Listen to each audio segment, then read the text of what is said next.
Hello, welcome to the Football Bloc. My name is Brandon. Today we're going to look at match day 3, final match day of the 2023 Gold Cup group stage. So if that sounds interesting, let's hop right into it. One step beyond.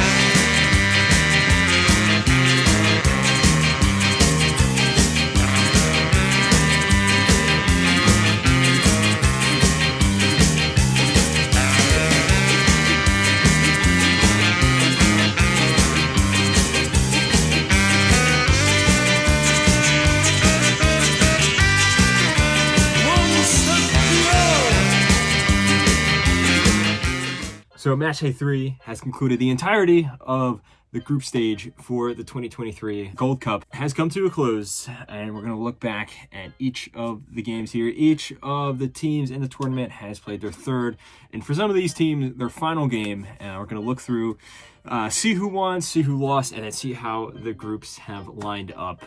So let's start off with the first match we're going to look at here today, and that is Jamaica versus St. Kitts and Nevis. This ended in a 5-0 destruction of St. Kitts at the hands of Jamaica. No really big surprise here. I mean, Jamaica is, on paper at least, probably the most talented team in this tournament. St. Kitts and Nevis, as I said before in the previous videos, are a country that has a total population of less than 50,000. So you can't really expect much from them. They are probably the weakest, definitely the weakest team on paper throughout this entirety of this tournament here. That being said, I think that Jamaica came away with a very good win, a very professional win. There's been a lot of talk of Jamaica being a serious contender for this tournament here, for winning this whole tournament here. When you look at their squad in terms of player quality, it makes a lot of sense, but I still don't think we've seen enough from them. Yes, they were able to draw with the United States, but I think they got outplayed for a majority of that match. And then they had big wins against Trinidad and St. Kitts and Nevis, but again, you can't really take a whole lot away from that. So going forward, I think is really where we're going to see what this Jamaican side is made of. On to the next match in that same group, we had the U.S. going up against Trinidad and Tobago, which ended in yet another 6-0 destruction for the U.S. And I think that Trinidad, in each of these games, they got progressively worse and worse. Obviously, they came away with a win against St. Kitts, but then they lost to Jamaica, mostly due to their own poor defensive performance. And then here against the U.S., they had yet another poor defensive performance. That being said, I think the U.S. played really well in this game. The U.S. came away with a 6-0 win against St. Kitts in the last match, but you can kind of just chalk that up to just the massive talent gap. But here, not to say that Trinidad is the best team in the world, but they've gone far in the Gold Cup before. They've beaten the U.S. before. I mean, they're the team that beat us and caused us to fail to qualify for the 2018 World Cup. They've been to the 2006 World Cup. So, this is a team that, at least in the context of CONCACAF, is not a minnow. And yet the U.S. had a very, very good performance here. Jesus Fajeda scored a hat trick. He broke a record for being one of the first guys to score back-to-back hat tricks. And he has an insane goal-scoring record. Yes, they're all against these Caribbean nations, and yes, he has been called the Pirate of the Caribbean, but jokes aside, I think that this guy is, he shows up in these games. You can't really criticize him for scoring goals. He doesn't choose who these opponents are, and someone's got to score him anyway. Does that mean that he should be the starter in the U.S. national team as a striker? I don't think so. But, and this might be a little bit of a controversial take, but I do think he deserves a spot in the squad, probably as the third, maybe second backup striker. I think the guy's a very hardworking guy. He has a very good work ethic, and he seems like a modest guy. He seems like a humble guy, which is good. It's good personality to have in the locker room. And it's all shown here throughout his tenure at the Gold Cup so far. He's been the best player of the tournament. I mean, how can you go wrong with 6 goals so far? It was also really good to see Cade Cowell score as well. Brandon Vasquez got another. Gianluca Busio scored, who I think has also been having a really good tournament overall. So yes, these opponents have not been the best, but so far the U.S. is looking very good. And with these results, U.S. tops the group with superior goal difference, and Jamaica follows through going into the knockout rounds. Let's go on to the next group, and the first game we're going to look at, actually, we're going to look at these two games at the same time because it was very important. The results really affected the other match, and we had Haiti versus Honduras as well as Qatar versus Mexico. And that Haiti versus Honduras, I think this can chalked up to be Haiti completely bottling it. I think Haiti probably was the best team besides Mexico in this group. They played really well, even though they lost to Mexico in their last match. It was a respectable performance, and they even made it a little dicey for the Mexicans at times. They also beat Qatar in the first match. I think they had a very good comeback win there. This match, I thought they started off the better team. They were playing much better, and then they completely fumbled it. I mean, this Honduran side, they started off awfully, getting completely destroyed 4-0 by Mexico. They improved in the next game against Qatar, but still, you can show it was very obvious that this team is lacking in a lot of areas. And here, it started off virtually the same, and yet, you know, I think a combination of Haiti playing poorly and then Honduras kind of having just, you know, a revitalization of confidence saw them come away with another comeback, with yet another comeback win here. This time, Haiti was at the receiving end of it. I think, again, poor defensive mistakes from Haiti in the second half. This is a recurring theme that we've seen so far in this Gold Cup, and that we will continue to talk about through these other games that we're going to look at here in this video. Poor defensive mistakes, although I have to say the second goal from Honduras, very, very well taken. And in the end of the day, I think Honduras did come away with a deserved win, but Haiti completely bottled it, and they missed out on the knockout stage. They actually finished bottom of the group here, and that is because of a result in the other game, a complete shock. The Qatar come away with a 1-0 win over Mexico. This match was an insane match. If you look at the statistics, it may not seem to be the most exciting match, but I personally thought it was amazing. It was really fun to watch. We had, you know, Mexico already topped the group. They already came away with 2 wins, already qualified for the knockout stage. So, you know, there's not really a whole lot of pressure in terms of statistics for them to go for, but as we talked about before, you have to look at the context of this team. Jaime Lozano is coming in. This is, you know, basically a brand new team because they're trying to move away. They're trying to move into a new era, but this team is just has so much media pressure on them from the fans, from the pundits, from everyone, that every single game, even if they had already qualified to the knockout stage, every single game is a must-win, and I think they fell short here. Qatar, on the other hand, going into this with a C squad, but I think it was taking a little while for Carlos Queiroz to really kind of get his style to be implemented into this Qatari team, and I think it has finally clicked here in this match. This was an absolute Queiroz masterclass of terror ball. Qatar came away with a 1-0 win. Qatar only had one single shot the entire match. Not one shot on target, just one shot, and they had 24% possession. Meanwhile, Mexico obviously had 76% possession and I think 25 shots or something crazy like that. There were a few times that I think Mexico really should have scored. It was, you know, I think Santi Jimenez did not have a good game, which is crazy considering how, you know, well, he came off the bench in the last match. I don't think any of the other strikers really did much. It was kind of a strange formation in terms of the midfield, their attacking option as well. But still, I think Qatar defended really well. The goalkeeper, Barsham, had an amazing night. And going forward, it is very interesting to see if they're going to be able to keep this up. And it's also interesting to see from a Mexican point of view, did this completely destroy the morale? Or is it kind of, you know, statistically, it's an insignificant game. But from a morale point of view, is there going to be any lasting effects of this? And as the group has turned out in terms of the standings, Qatar completely leapfrogged both Honduras and Haiti, and Mexico stayed top. But as I said before, Haiti completely bottled it here. So that finishes up all the games that happened for groups A and B. Now on to the next groups for group C and D. These games all happened on the same day in terms of split up into 2 groups. Now this day, absolutely nuts. Each of these games were crazy. There was tons of goals.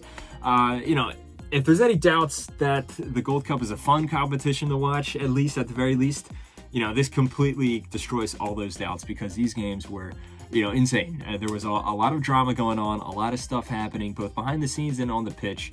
And the first game we're going to start off with is Guadeloupe versus Guatemala. Now, Guadeloupe went into this game with the possibility of topping the group. Guadeloupe played really well against Canada. It came away with a 2-2 draw, a game that, Canada had a lot of chances, but they were very poor defensively, and Guadeloupe was able to capitalize on those defenses. And then in the next match against Cuba, yes, it's Cuba, but Guadeloupe completely wiped the floor with them, scoring some of the most beautiful goals that you'll ever see in this tournament here. Going into this match, I thought Guadeloupe was going to come away with a win against Guatemala. They're going to top the group, but they got shocked right here. Now, I think Guatemala going into this game weren't in the best form. They had a win, a very important win against Cuba, even though they didn't really light up the scenes. And a very sluggish performance against Canada. Although credit to them, they were able to hold on for that 0-0 results, but still, it was a bit of a sluggish performance. This match, I think that they did click into form. I mean, there was some inclinations heading into this tournament that they could be a surprise team, and I think those realizations kind of came to the forefront here in this match because it was a back and forth game. It was very exciting. Guadeloupe actually raced to a 2-1 win.